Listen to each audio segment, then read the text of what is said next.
Hello toppers, welcome back to family. Class 12 semester 3 ইতিমধ্যে 8টা class প্রথম অধ্যায়ে পৌঁছে গিয়েছে তোমাদের কাছে। আজকে আমি আলোচনা করব ক্লাস 9 নিয়ে। যদি তোমার আগের ক্লাসগুলো করা না থাকে অবশ্যই আগের ক্লাসগুলো করে নাও, তাহলে তোমার বুঝতে সুবিধা হবে। কেননা প্রত্যেকটা অধ্যায় তোমার থার্ড সেমিস্টারের জন্য খুবই গুরুত্বপূর্ণ। দেখো, আমরা সবাই জানি আমাদের থার্ড সেমিস্টার এমসিকিউর উপরে নির্ভর করে পরীক্ষাগুলো হয়। তাহলে আমি তোমাদের যে কনসেপ্ট গুলো দেখিয়ে দিয়েছি সেগুলো ভালো করে ক্লিয়ার করো। আমি তোমাদের কি বলেছিলাম, আগের যে ক্লাসগুলো ছিল সেই ক্লাসগুলো মোস্ট ইম্পর্টেন্ট। যদি তুমি সেই ক্লাসগুলো ভালো করে করো তাহলে পরবর্তী ক্লাসের সাথে তুমি কি করবে, একটা লিঙ্ক খুঁজে পাবে। দেখো, আমি কি বলেছিলাম, এমসিকিউর ক্ষেত্রে যদি আমি প্রথম আটজনকে ভালো করে পড়ি তাহলে আমাদের যে বিবৃতিমূলক বলো, আমাদের যে সত্য মিথ্যা ডাক বাম যে এমসিকিউ গুলো আছে, তুমি যদি চারটের ভিতর থেকে দুটোকে ফাইন্ড আউট করতে পারো তাহলে কিন্তু অন্যগুলো তোমার কাছে একদম সহজ হয়ে যাবে। চলো আজকে আমরা আলোচনা করি অন্য একটা পার্ট নিয়ে। দেখো, আমরা আজকে আলোচনা করব কাকে নিয়ে? দেখো, আপাসানসি নিকেতিনিকে নিয়ে।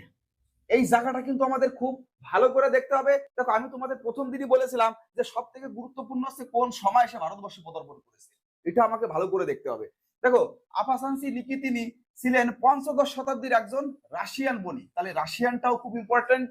এবং কখন এসেছিল? পঞ্চদশ। দেখো, পঞ্চদশটা আমরা অন্যভাবেও চিনতে পারি, কারণ দেখো এখানে 1469 থেকে 1472 আছে। তার মানে আমি কি বলেছিলাম, যে সময় সে এসেছিল তার থেকে একই আগে সবসময় কি থাকবে, তার জন্ম থাকবে। তো সেখান থেকে আমরা কিন্তু এই জিনিসটা বুঝতে পারি। জন্ম থাকবে ঠিক এরকম না, এখানে কি হবে বলতো, কি বলেছিলাম, পঞ্চদশ শতক মানে কি আমাদের 1400 থেকে 1500-র ভিতরে যদি থাকি তাহলে আমরা তাকে কোন সময় বলবো, পঞ্চদশ বলবো আমরা, সেটা বলেছিলাম আমি। দেখো, তাহলে কি পর্যটক পরিচয়, তিনি রাশিয়ানের তের শহরের একজন বণিক ছিলেন।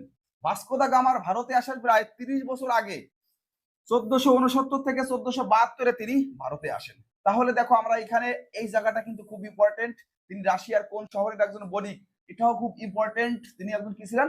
বণিক ছিলেন বা ব্যবসায়ী ছিলেন।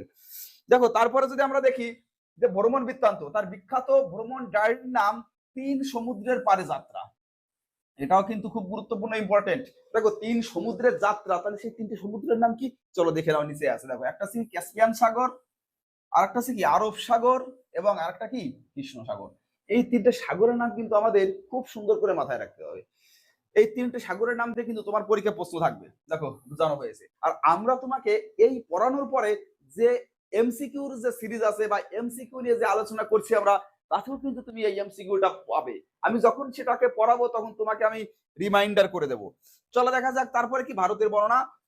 দেখো, তিনি মূলত দক্ষিণাত্যের বাহমনি সাম্রাজ্যের সময় ভারতে সফর করেন। দক্ষিণাত্যের কোন কোন সাম্রাজ্যের সময়?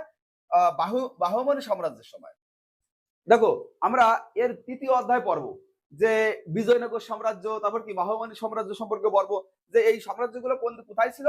দক্ষিণে। দেখো, আমি যদি এইভাবে দেখি তাহলে এই সমস্ত অঞ্চলে ছিল কি এদের সাম্রাজ্যটা, অর্থাৎ দক্ষিণ দিকে। তো দেখো কি বলেছে, তিনি ভারতের আর্থ সামাজিক অবস্থা, অর্থাৎ ভারতের সামাজিক অবস্থা কেমন, মানুষের জীবনধারা কেমন, তারপর কি খাদ্যাভ্যাস কেমন, এবং ধর্মীয় নীতিনীতি কেমন, যেমন কি বলেছে 84টি বিভিন্ন বিশ্বাসের কথা বিশদভাবে বর্ণনা করেছেন। ভারতের বাজারে পণ্য কেনা বেচা সম্পর্কে তিনি কথা বলেছেন, এবং বিশেষ করে ঘোড়ার ব্যবসার কথা তিনি বলেছেন। তার লেখায় ফুটে উঠেছে। দেখো, লেখায় ফুটে উঠেছে মানে কি, এই যে সে যে বইটা লিখেছে, আমরা কি পড়েছি একটু আগে, 3 সমুদ্রের ভ্রমণ। অর্থাৎ এখানে যদি আমরা ভালো করে পড়ি যে 3 সমুদ্রের পারে যাত্রা, এটা যদি আমরা ভালো করে পড়ি তাহলে কি তৎকালীন সময়ে একটা জীবন্ত দলিল আমাদের চোখের সামনে বেশি উঠবে। তো এখানে দেখো তো কি আছে, তারপর কি বলেছে এখানে, দেখো এগুলো আমাদের চোখের সামনে কি ফুটে উঠেছে। ধর্মীয় পর্যবেক্ষণ, দেখো তার লেখায় হিন্দু মুসলিম সংস্কৃতির মধ্যে পার্থক্যের পাশাপাশি, দেখো হিন্দু আর মুসলিম যে কালচার আছে সেই কালচারের ভিতরে তো একটা ডিফারেন্স আছে আমাদের, সেই পার্থক্যের কথাও সে তার লেখার মাধ্যমে ফুটিয়ে তুলেছেন। এবং পাশাপাশি ভারতের মন্দির, যেমন দেখো শ্রী শৈলম মন্দির এবং ধর্মীয় উৎসবে বর্ণনা পাওয়া যায়। তাহলে দেখো, এটুকুই আমাদের এখানে ডিটেলস আছে। আমরা এটুকু কত সময় লাগবে আমাদের, তাড়াতাড়ি করে দেখে নিই। চলো তারপর আমরা এবার এমসিকিউ তে চলে যাই। দেখো, আবারও বলছি, যদি তুমি আগের ক্লাসগুলো না করে থাকো, প্রথম ক্লাসে একটা কনসেপ্ট দেখিয়ে দিয়েছি কি করে তুমি পর পর 6 জনের নাম মনে রাখবে এবং কোন সময় তারা ভারতে এসেছিল সেটাও তুমি মাথায় রাখবে। যদি সেইগুলো তোমার ভালো করে মুখস্থ থাকে বা মাথায় থাকে তাহলে পরবর্তীগুলো আমি তোমাকে বলছি কনসেপ্ট অনুযায়ী তোমার পরীক্ষায় বাঁধবে না। চলো তাহলে তুমি অ্যান্সার করো। এক দাগে কি আছে, আপানাসি নিকিতিনি কোন দেশের পর্যটক ছিলেন? চলো তোমরা জানো, তাহলে এক দাগ দিয়ে উত্তর লেখো। ইতালি হবে নাকি পর্তুগাল নাকি রাশিয়া নাকি মরক্কো? চলো কোনটা হবে অ্যান্সার করে জানাও।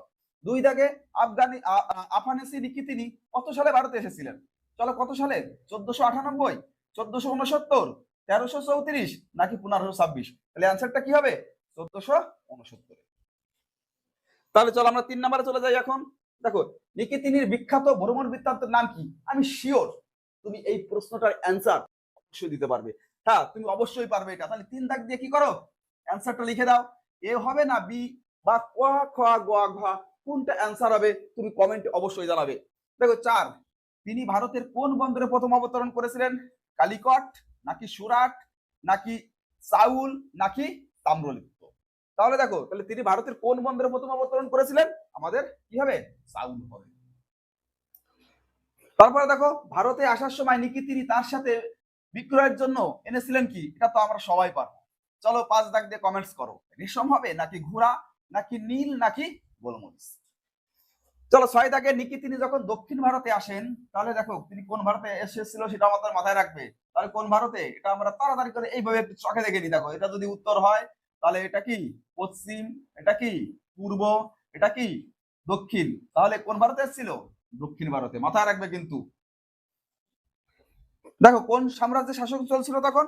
চলো, মুঘল সাম্রাজ্যের নাকি বাহমানি সাম্রাজ্য নাকি চোল সাম্রাজ্য নাকি মারাঠা সাম্রাজ্য? তাহলে আমরা পড়েছি তো এটা বাহমানি সাম্রাজ্য, কি তাই তো? তারপরে চলো 8, আপানাসি নিকিতিনি রাশিয়ায় কোন শহরের বাসিন্দা ছিলেন? Moscow, Saint Peter's, তাভের, কাজন। তাহলে এই 7 দাগের অ্যান্সারটাও তুমি জানাও। এ বা ক খ গ ঘ, কোনটা হবে অ্যান্সার? 8 দাগে, 3 সাগরের উপরে যাত্রা বইটিতে উল্লেখিত 3টি সাগরের নাম কি কি?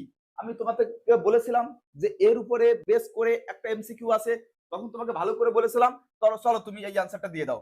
ক খ গ ঘ, কোন 3 সাগরের ভ্রমণের বৃত্তান্ত তিনি তার গ্রন্থে লিখেছেন? চলো লাস্টে দেখি আমরা, নিকিতিনির বর্ণনায় বাহমনি সাম্রাজ্যের কোন মন্ত্রীর প্রধানমন্ত্রীর নাম উল্লেখ পাওয়া যায়? তাহলে কার নাম? মালিক আম্বার নাকি মোহাম্মদ গাওয়ান নাকি বীরবল নাকি বৈরম খা? চলো আমি এটা বলে দিই, মোহাম্মদ গাওয়ান। 10 দাগ, ইউরোপের মধ্যে ভাস্কো দা গামার আগে ভারতে আসা অন্যতম পর্যটক কে ছিলেন?